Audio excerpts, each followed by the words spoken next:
J Mack from Syracuse, New York. Man, came all the way out to see my Colorado Buffs. What channel do you watch? They brought you out here. The pregame show. Never watched the college game till last season when Coach Prime came to Colorado. And I am in Colorado at Folsom Field. I am the Colorado Buffaloes auntie from Texas.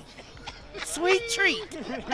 Hey, I've been following the pregame show. It's all about let's go Buffs. Away from Texas. Yes, sir. Watch you every single day. Nobody lays it down like Uncle Neely and the pregame show. Neely, pregame show behind the scenes of everything. And why does he get that kind of access? Why does he get that kind of access? Because trust is involved. You would never get the kind of access you desire unless there's trust and relationship. You're trying to put your up on game. Another good day. I think the important thing with training camp is you just got to put them through the grind. There's nothing more important to a season than the work that we're doing at this time of year. The physicality of the game needs to be practiced, right? The coordination of the game needs to be practiced, and when you go against each other, the days are competitive. And I thought, I think both sides of the ball are doing good things. We're being smart about how we practice because you gotta always negotiate the ground, which means stay off the ground. Anytime a player's on the ground in practice, that's a bad thing. Injuries could happen, along with the fact that that's not where you want to be to play football, right? Unless it's a tackle or something. But good competitive stuff. We got a lot of new players out there, a lot of new faces, but I think they're all handling it well. Let's start with the quarterback competition. How are you kind of structuring that? Are you charting things daily? How do you plan to kind of compare them? Right. Yeah, so I'd call it quarterback development. I think we'll develop, a plan, who plays and when once we get to the game. But right now, as we go through the installations, we demand that they all learn everything that we're doing. And I see good progress each day. The way this thing works is, especially the first 8 days, you have really 8 installations. So as you can imagine, in the meeting room setting or the academic setting, you teach them something, they go out and practice it. All right, then the next day we teach them something new, and then they got to go back and review because now the 2 installs apply to that practice, and then 3 and so on. So it's a process. They're both very, very smart guys. Juju obviously is much younger, so this process is, a little bit foreign to him. But Caden has got a lot of experience and he's used to it, and I think they're both doing extremely well. Coach, back in the old days with NIL and transfer portals, the best players played. I mean, you saw in the field they play. Do you have to factor in the ancillary things now associated with college football when deciding who plays and how much playing time and all that stuff? That's a question for somebody other than me. So, you have the business side of it, and then you have the teaching, gym teacher side of it, and that's where I'm on. I think we as coaches owe it to our fans, we owe it to our team, we owe it to everybody out there to play the very best players. Now, in reality, just in terms of the quarterback, both guys could be our very best players, right? And so then we work something out. But in the meantime, we just keep working with them, and those decisions will be made behind the scenes, and Coach will reveal all that. How's the running back room looking? Good. I think a lot of new faces. Each guy is really a little bit different, from down in the sim to DT, and some of the guys that were here last year. So, we'll try to, ideally, we put them in there and do the things that they're best at. And because we have a room, I've always thought that with running backs, even we had, along the way, I've been fortunate to be around a lot of amazing running backs. Most recently, Saquon, when we drafted him. But no matter how good your starter is, I sort of feel like it takes a village, right? We're going to have to. I think every team needs to use more than one back, so you got to develop them and hopefully get them on the field in a position where they do what they can do best. Leo, go ahead. Hey, Coach, what have you seen from the offensive line, and more specifically, what schematically are you doing the same this year, and what are you trying to change? We'll let all that reveal itself. In terms of the scheme, the big thing with the offensive line, a lot of new faces, right? you could say our most productive offensive lineman last year was Jordan Seaton, and he was a true freshman. Really, the other 4 guys are gone. So, you know, you might be saying, yikes, what are we going to do? But fortunately, our personnel people brought in a lot of really terrific players, plus some guys that weren't starters last year that have made huge improvements. I like where we're going. In terms of developing them, you know, it all starts up front. I mean, that really is not cliche. That's really the way it works. And no matter how many tight ends we put in the core or how many wideouts, we need physicality, right? We need physicality and buy-in and play hard together from all 5 of those guys. And we feel like, I've always felt like, and in our case, better Buffaloes make better players. And I feel like we've brought in some guys that I feel like are better people and better players, and they're quickly starting to gel. I give credit. I want to give credit all along here to our staff. I think we have a really good staff. We have some new guys that are going to help, new coaches on our staff. But just like the players, you know, when you're working together in another year, you get more used to each other. You know, I might say something that's one word that now means more to the staff, and then I can read their body language, and you know, and so it gets kind of told to the players in a way that's more seamless. And so, you know, I think that synergy is a great word, right? I don't even know how you define it, but we all know what it means, right? I think our synergy is better than it was a year ago. Ryan, go ahead. With Caden and Juju having different skill sets, how did that impact kind of building and installing this offense? Well, we do what, just like with the quarterbacks, we try to do the things that they do well, right, on a consistent basis. And so that's the challenge, to try to develop a package for both of those guys, and then, you know, make it seamless. So, you know, when we get it called, you know, they can go out and execute. So I don't think it's a challenge.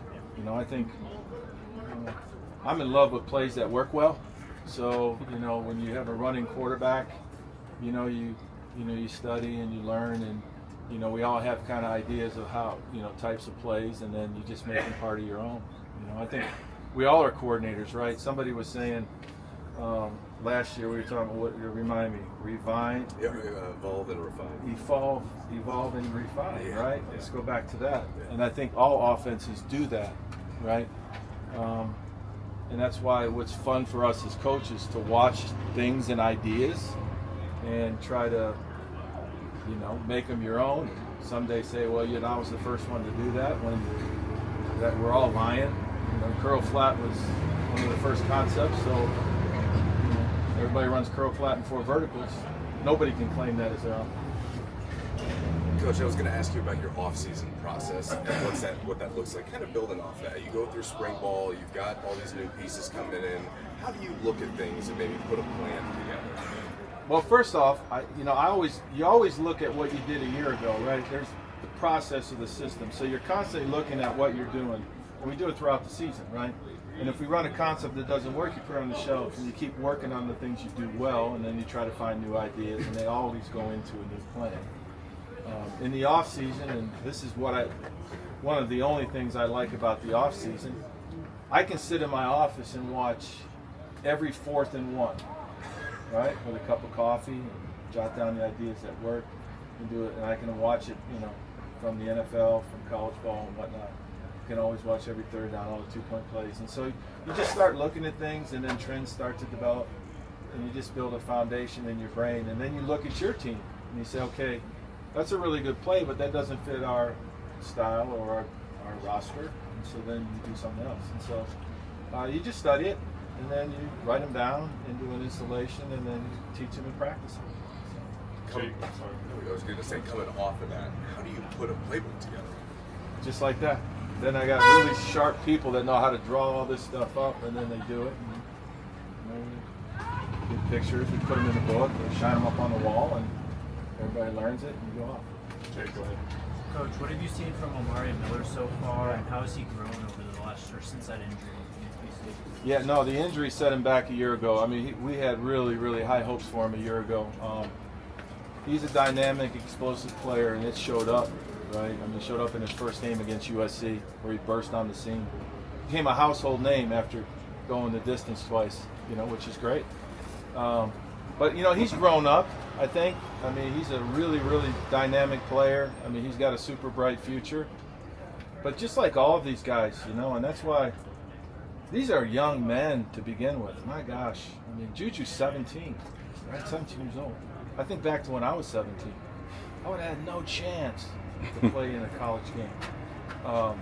Same with, Omarion, right? Yeah, he was young. And this isn't an easy process that we put them through to develop, to get themselves ready to play. And he's handled it great. I mean, I see a totally different man in Omarion now than I saw 2 years ago when I got here. And I think that's going to help him. General? What's going on, Doctor? Your head coach throughout the spring, even at Big 12 Media Day, and yourself, frankly, have made no secret that we got to run the ball. You've now had an offseason with Marshall Faulk in your room. What has that process been like, and what has he brought to the table for you? Yeah, I mean, Marshall, obviously, is, one of the smartest players to play the game. Had great, impact as a player, and he's had, he lends really good perspective to the running back room. And with regard to running the ball, it starts with, the running backs got to do a good job running their pass, which, we'll develop some different types of runs. But the guys up front got to block as well. So it's all coordinated. And then we got to take care of the shenanigans on the edges so that when there's too many of in there, we take advantage of the speed and the space that the defense might provide. But it's all coordinated. When you have really experienced, outstanding coaches, you have players that are eager to learn, right? And I feel like we're going to do some smart things. It'll all come together. We keep talking about running the ball, and I think it's extremely important. Because when you because really any play you call, you want to make yards, right? So we want to call runs and make yards. And then when you call passes, you want to complete passes and advance the ball. And so it's all coordinated. And I feel like we're better suited, I think, this year to have a better running game. And we'll see how it reveals itself. Brian, go ahead. Coach, I know it's a two-man competition, seems like, for quarterback, but Ryan's been your number 2 for 2 years now. But where is his Stopper? Yeah, no, let's not sleep on Ryan. I think Ryan, if you get to know Ryan, he'll quickly become one of your favorite people, right? So when I'm in the meeting room and I say, what kind of read is this? And he'll be the first one to say, pick a side, or how do I read this one? And he'll say, it's a post alert flat defender read, or, it's sweep the board. And so he's really fun to be around, right? He's got a great vibe and a great personality. And given the opportunity to play, I think he's going to play well. So I don't really worry about where he's stacked. I'm just super thrilled he's in our room.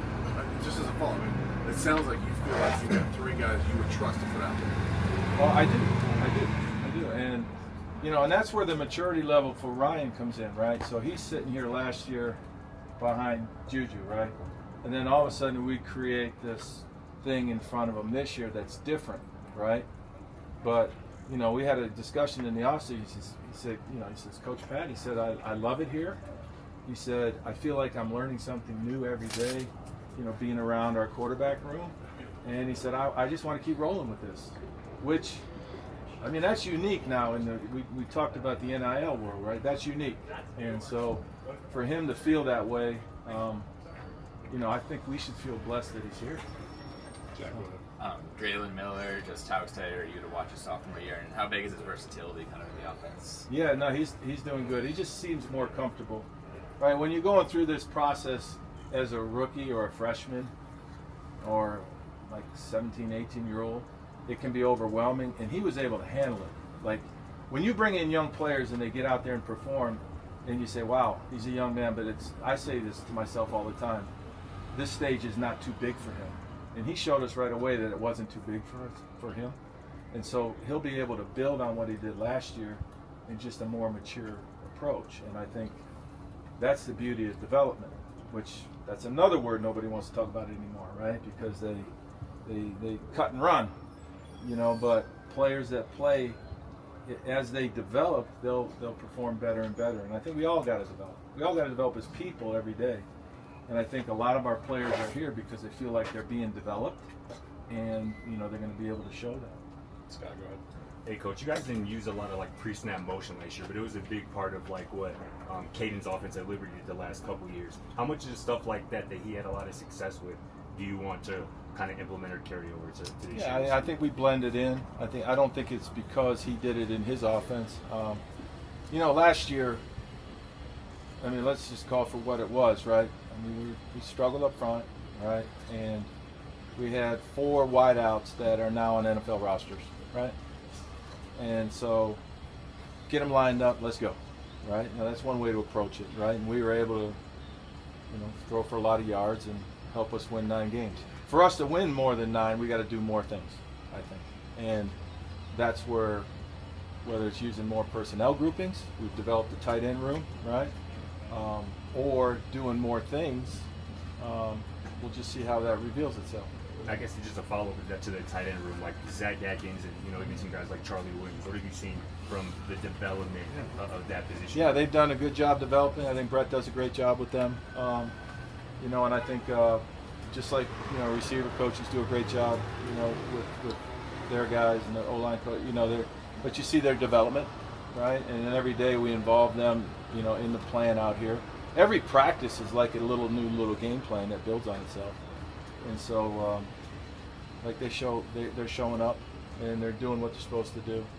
Everybody in offense got a block, unless you're the quarterback. And if you're a skilled player and fortunate enough for us to throw you the ball, you got to catch it and run with it. And I think those guys are doing a good job. All right, thanks, Coach. Appreciate it. Thanks, Coach. Thank you, Coach. Thank you, Coach. Thanks, Coach. Good to see you. Yeah, nice to see you.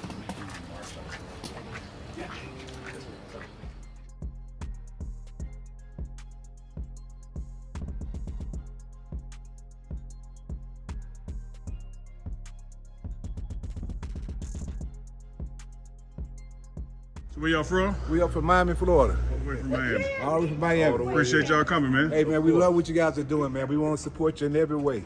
Appreciate your family. And we're recruiting at home. Everything we see at home, we bring it this way. My man. You gotta believe. Dude, we've been believing since day one, That's dog. why I gave him to Remember you. back in Jackson State? We've been believing with you in the pregame show.